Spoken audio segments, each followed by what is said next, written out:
Hello and welcome to another Amateur Adventures game. This is your host. Um, we're going to be looking at Art of War again, game number 2. So, first game was against staff from Proxy Table Gaming. I hope you had a look at the video and also at Proxy Table Gaming's video because that was highly professional as usual. It's a brilliant channel. Please subscribe to them. I put a link to our game in the show notes, so you should be able to easily find it for the last battle report. So please go and give them a shout out and subscribe to them because they are propping up Ninth Age single-handedly. It's not single-handedly in the UK scene. I'd say them aligned with it's 9th o'clock somewhere, which is like a conglomerate, but they are between those two, they are sort of like the pinnacle and the focal point of all hobby-related wargaming 9th Age in the UK. So, on to this. Right, so Art of War, if you didn't see the last one, this is the You Got a Pirate each, and this was mine. Basically, I get to ignore soft cover, and he's got a reasonably good shooting bow, but mainly the soft cover thing. And I chose it over the other two because of its passive effects rather than having to rely on magic. This is my list. You can see it or in greater detail on the first battle report, but basically it's the winter list. So Pathfinder is a new addition, lesser marchers, but also the Forest Guard just to provide a bit more scoring. But again, big unit huntsman, big killy character, single one using druidism. Maybe that was partly a bit of an undoing there, but otherwise very similar to last year. So we've got game 2. So this is against John Turner and his Ogre Kingdoms. So deployment was bottleneck with divide and conquer. It's a really cool mission actually. It really makes you think, and it plays to that really mobile core. So like if you had Heath Riders, that would be really good with this. Capture the banners and demonstrate superiority. So I knew this was. We'll go on to the mission shortly, but I knew it was up against me on this. So trying to go and divide and conquer. I've only got 3 scoring units and he's got far more than me. So this was always going to be a bit of a difficult one. I wasn't really that bothered whether I got A or B. I probably preferred A just so I could be further up the board and closer to the objectives. I also knew that I wanted to get some board dominance. So I was like, okay, actually, I want to go first so I can sort of get round him. And yeah.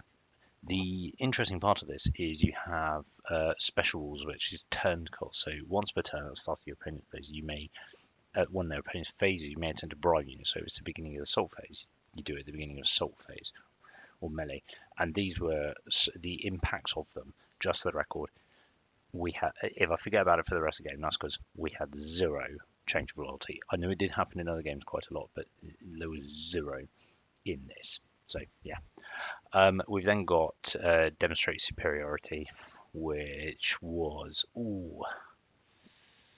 most expensive scoring unit. So this was John. So he's got to kill one of my Forest Guard, and which was the one on the left, as it were, and the archers themselves. So I split them up, which was pretty good on this one because it kind of like it just sort of makes it a lot easier. But actually, I think it's pretty negligible. And then mine was capture the banners. This is quite a difficult one. The other one was even worse. So battle standard bearer and scoring units, and he's got 3 or more of the mining and reads his casualty. So I need to kill at least 2 units in his BSB. And yeah, between the Merc Vets and others, I think this was going to be really difficult. So not only do I think I'm going to struggle with the scoring, my only thought with the primary objective is maybe I can outmaneuver him and just get in amongst him and start killing some of his scoring units off so that I can deliver the secondary and leave some of my other units just to go around and just get close to the scoring. And I think my plan initially worked, but then I kind of lost it towards the back game. All right. What have I done here? Oh no, so many different things going on. Right, his list. So he's got a Great Khan with Destiny's Call, Paired Weapon, Shieldbreaker, Ogre Crossbow, Yeti Furs, Potion Swiss, Rotten Jaw. Big thing here is Ogre Crossbows. Ogre Crossbows are basically bolt throwers, like good bolt throwers. I was just like, they do what? I was like, oh, that's going to be interesting. He's then got a Khan, again, bolt throw, but with rod of battle, and he's got Shaman, Pyromancy Adept, yeah, with Firebrand Magical Element. So a ton of pyro, a lot of shooting. If I was honest, because of how tough his army is, and because of the terrain, as I'll show you, actually he was able to outshoot me. Because he's also got Frost Mounts with Ogre Crossbows, he's got 6 Mercenary Gunners with Ogre Crossbows and Accurate. He's got also 4 Tusker Cavalry and 9 Bruisers, and 10 Tribesmen as well. But yeah, good magic output, good shooting output. He's got some monsters as well, and I just haven't got that strength to go on him. But I am far more maneuverable than him, so we'll see if that was the sort of like thing. Does that play in my favour? Again, this is my army overview, looking very shiny there, very nice. And this deployment, so this is my forest here, but otherwise from top right. So we've got a wall, another wall, a field again, cover, a hill, another wall, 2 units of water features, and then I had a forest, and that was pretty much it on this flame table. It was all in his side, so he chose this side partly because he's just got lost, and he had, when I chose, no, he chose the narrow one as, no, he chose all across there, so I could deploy quite far up, but I was a bit narrower, which I wasn't really that bothered about. But one of the issues I had was I've got to go and get him. He's got all the cover terrain, and we did realise partway through we were playing this wrong, where actually he needs to have that and that. So what he does is he moves them off. But yeah, we were playing that wrong. But so I deploy first, and I have one of my Kestrels over here. I've got Forest Guard behind, Archers with a BSB, Wild Huntsman, Eagles with the Mage, another unit Forest Guard, and a Kestrels in the end. And then I had 2 Pathfinders on each flank. And the idea was that, irrelevant to where he deploys along the board, I've got some shooting, etc. to go after him, because I didn't know how he was deployed on this one. He's done a Woolly Mammoth. He's got his Bruisers on this side behind the wall. He's got the Tribesman here with his Karnin and BSB, and then he's got his Merkbets here with his Mage and the Pirate, which is again was shooty one, so more soft cover. And then he's got another Woolly Mammoth looking that way, just in case I can't zoom into there with my Kestrels. And then he's got his Tuskers here just guarding this, so quite a defensive deployment, but also just he had the shooting advantage, and he knows I've got to come and get him for this. So my plan was, I've got Forest Guard and Archers here to hold this board edge, I've got a Forest Guard here, and then I've got this. So what I should have done is probably have Archers on this side to dominate this board edge. Whereas it's kind of like I didn't know where he was at this point, so maybe I should have moved this Archers over to this side as the game went on, or had them more in the centre to pick a side, and then the Forest Guard is either taking one flank or the other because it's a small army. That would have probably won me the primary. So yeah, lesson learned. That's why we do these things. We get better slowly, in the amateur's way. So let's think about doctrinally here. I was not thinking how I'd play the objective here, really. Is the first time I played Divide and Conquer. So here's my advice for anyone playing Divide and Conquer. If you've only got 3 scoring, you want your most mobile in each side. So you want a mobile one on the left and a mobile one on the right, and your static one in the center that can either move to the left or move to the right to hold that home bank if you feel you can push on the other side. So that's my advice for this one. Okay.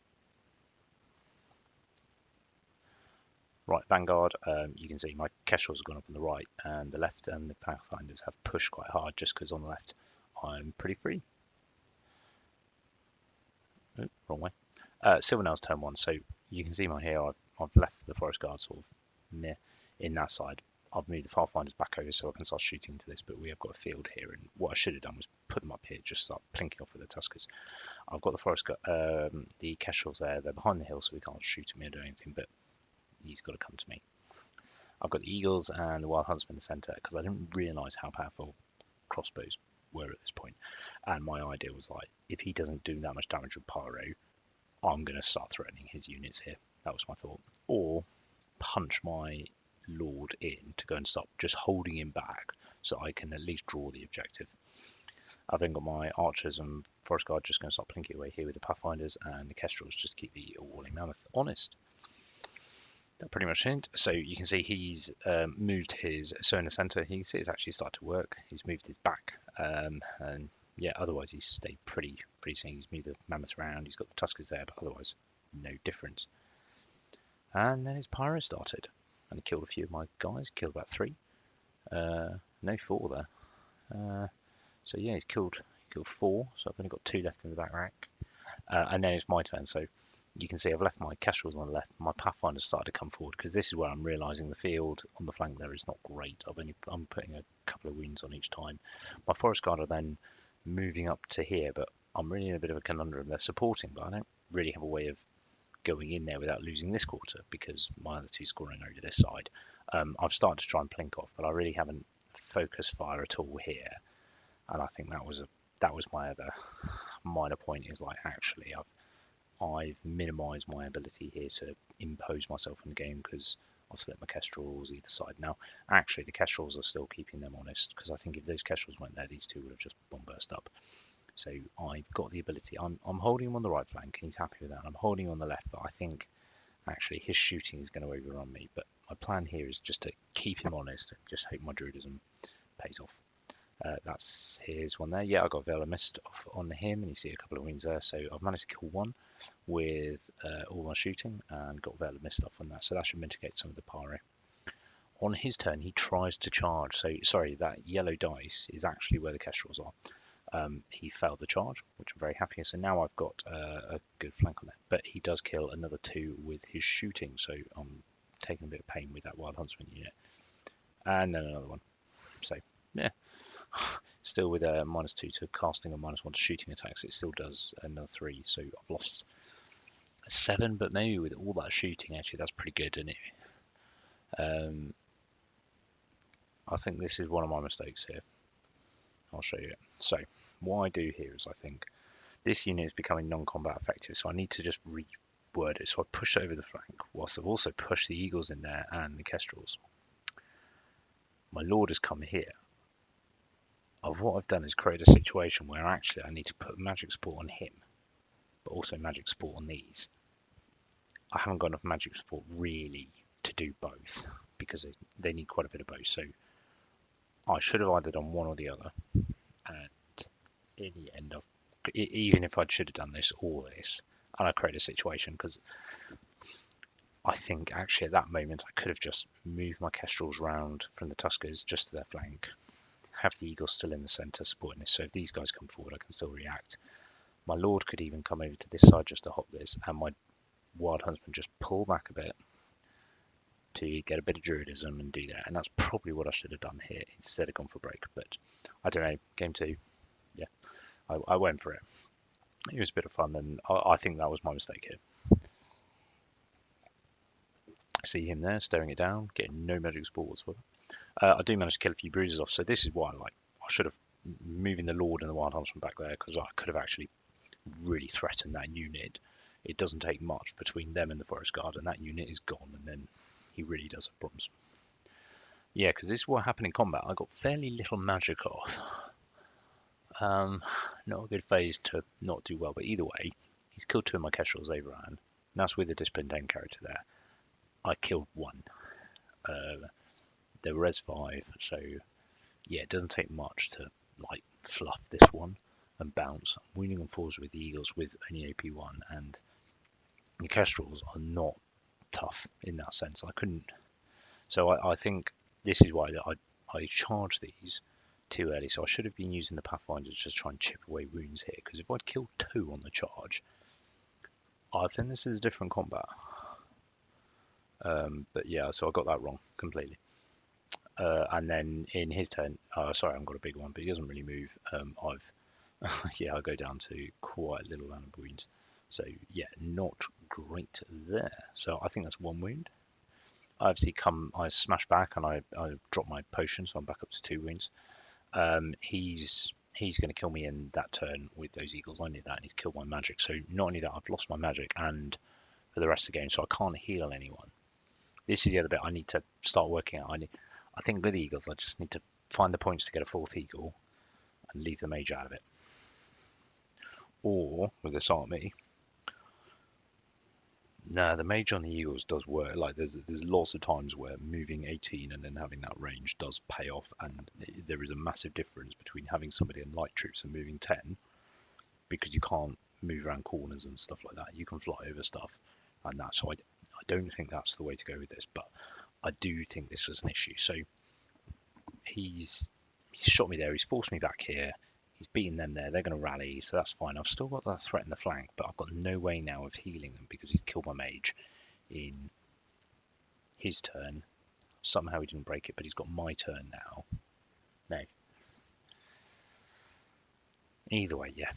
I say either way, we've still got this standoff here, and that's fine. You can see the tribesmen start to come out, but my lord's here, so I'm still threatening. But yeah, and then yeah, he kills my eagles. He's overrun, but he's only got. So I managed to kill quite a few because I got some spell off. I think it got the break the spirit one, the whatever it was. So actually he's down to a single model, which is great. So that's really good. So that unit is doable now, I think. But again, this is where I start to think I could have charged him in the flank, and I just didn't because oh no, it's on my turn. He killed me and road run, so he's got a free reign now. But I don't think he wants to go into my lord because I think my lord kills him before he strikes, which is right. He pushes his tribesman, you can see, quite far forward. I was a bit surprised he didn't move was more aggressive with these because I think the mammoth takes the kestrels in a grind. Maybe not with the forest guard as well. So, but you can see now he's got a big unit of tribesmen that are really, but I can charge in the flank there. I can charge them in the front. I can charge them. So actually, I'm pretty happy with that, and that's what I do. I lose a wound previous turn to something else, so this is dodgy, but he's got his BSB in there and 7 tribesmen, but I think between my BSB, my lord, and my forest guard, I think I win that fight, because I've got so much combat res compared to him. He's got 2 ranks and a banner and a BSB, so he's 4, and I've got a charge, 4 ranks, banner, BSB, another banner, so yeah, like, I'm like +4, +5. Yeah, and he's going to kill a load of the forest guard, but ultimately I'm going to win. Other than that, I've bit of a stalemate over here still. Here, he's got that one there. I'm just shooting him with that, and then I'm just pivoting to make sure that if there is a counter charge, if he goes in there, I can counter charge and kill him off. But I don't think he's going to want to go in now. I think I do kill him. Yeah, in here I kill 3 tribesmen and do a load of wounds, but I've broken his steadfast. Well, he never really had steadfast, but he does kill my lord, which is a shame. He runs. I chase. This is another mistake. Like here, that's a long way to go. That unit. The BSB's dead.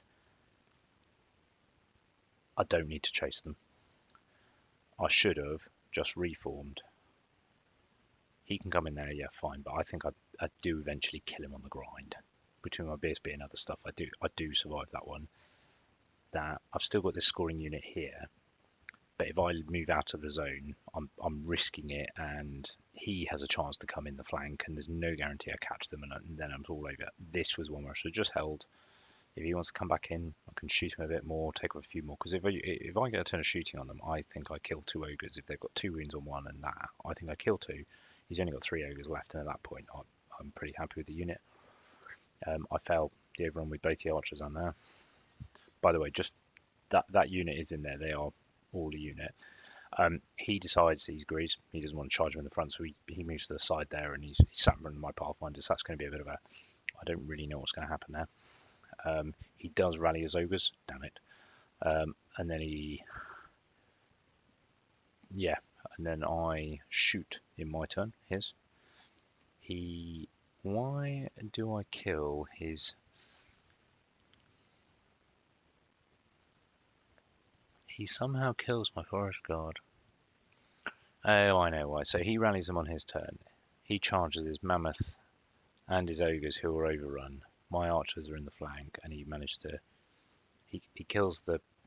I can't remember how, but he's charged overrun in there, and he gets to kill them as well. So I lose both. Or yeah, no. Either way, I've lost both units, and then I lose the archers as well, which is a bit of a crap.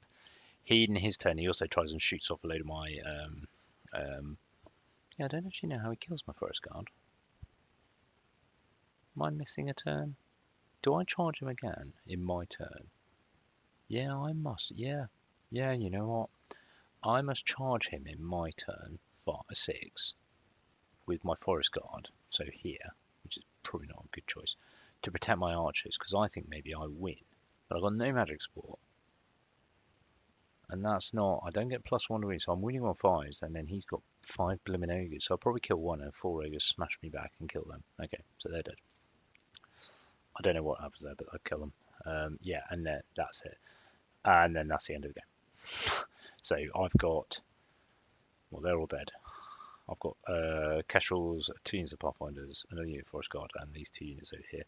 So I've lost the Eagles, all my characters, and my archers. So it's a big chunk of points. It's about 2,000 points, just over 2,000.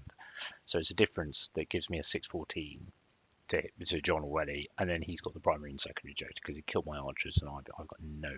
I've killed pretty much nothing. So I killed 1 scoring unit, his Tuskers, and his BSB. So I've missed off that whole piece. So that turn 3 where I suddenly went in for hyper aggressive, not a good idea. So magic was not good enough to support the army in combat. Should have retained points as against army as tough as this. So this is one where they're not res 4. They're res 4 by standard. They've got reasonably armor. They're just there's magical support there. So I just shouldn't have done that charge. I need to remember that. I'm especially against Tuskers and his monsters. So yeah, minor point. Kestrel and Eagle are not as good as they used to be. I need to remember that. Minor point. Don't get greedy with overruns.